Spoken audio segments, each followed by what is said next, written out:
السلام علیکم دوستو، میں ہوں صبوحی عثمان اور آپ دیکھ رہے ہیں صبوحی کا پاکستان۔ اچھا تو دوستو، جیسا کہ آپ سب جانتے ہیں کہ ظہیر اور شبیر جو ہیں وہ جیل سے رہا ہو چکے ہیں، ضمانت پر رہا ہو چکے ہیں۔ اب جیسا کہ ہمیں بتایا جاتا ہے کہ یہ بہت سیدھے اور بہت ہی عام سے لوگ ہیں، بہت غریب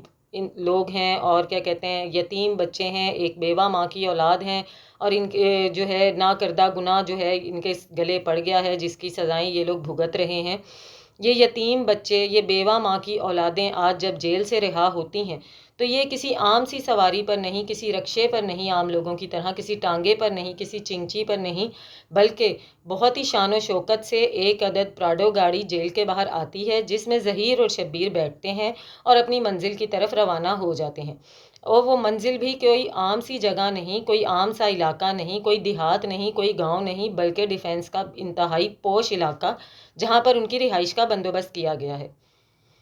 ایک طرف ان کی یہ پرتعیش زندگی اور دوسری طرف ہم لوگوں کو یہ بتایا جاتا ہے کہ یہ بہت ہی سادہ اور عام سے لوگ ہیں، اور ہم سے کہا جاتا ہے کہ یہ نہ کہا جائے کہ ان کے پیچھے کوئی بہت بڑا ہاتھ ہے، یہ نہ کہا جائے کہ یہ کوئی گینگ ہے۔ چلیں ہم یہ نہیں کہتے تو پھر ہم یہ سوچتے تو ضرور ہیں کہ آخر پھر پیچھے ان کا کون سا ایسا ہمدرد ہے، ان کا ایسا کون سا ساتھی ہے جو ان کے لیے یہ سب کر رہا ہے۔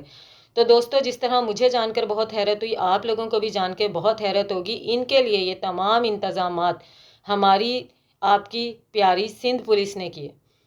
سندھ پولیس نے ان کے لیے گاڑی کا بندوبست کیا، سندھ پولیس نے ان کے لیے رہائش کا بندوبست کیا، اسی سندھ پولیس نے جو پہلے دن سے آج تک ان کو سپورٹ کر رہی ہے، جو پہلے دن سے آج تک ان کے گناہوں پہ پردے ڈال رہی ہے، ہر جگہ پر ان کا برابر ساتھ دے رہی ہے، مہدی کاظمی کی خلاف ہر چال چل رہی ہے، اسی سندھ پولیس نے آج بھی ان کو یہ سہولیات فراہم کی۔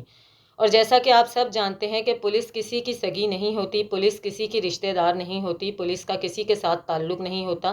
پولیس کا تعلق ہوتا ہے تو صرف اور صرف رشوت سے ہوتا ہے۔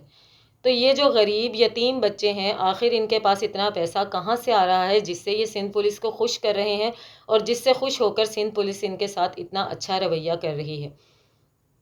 آخر وہ کون لوگ ہیں جو ان کے پیچھے سے ان کو اتنا زیادہ سپورٹ کر رہے ہیں، ان کے لیے رشوتوں کے بندوبست کر رہے ہیں، سندھ پولیس کے منہ میں نوٹ بھر رہے ہیں، جس کی وجہ سے سندھ پولیس ان کے ساتھ اس طرح سے پیش آ رہی ہے؟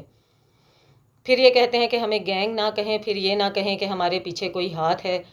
ٹھیک ہے، یہ بہت ہی عام اور سادہ سے لوگ ہیں، عام اور سادہ سے لوگوں کو ہی لینے کے لیے جیلوں کے باہر پراڈو آیا کرتی ہے، عام اور سادہ لوگ ہی ڈیفنس میں جا کے آرام سے پرسکون رہائش کرتے ہیں۔ ملتی ہوں آپ سے اپنی اگلی ویڈیو میں، تب تک کے لیے اللہ حافظ۔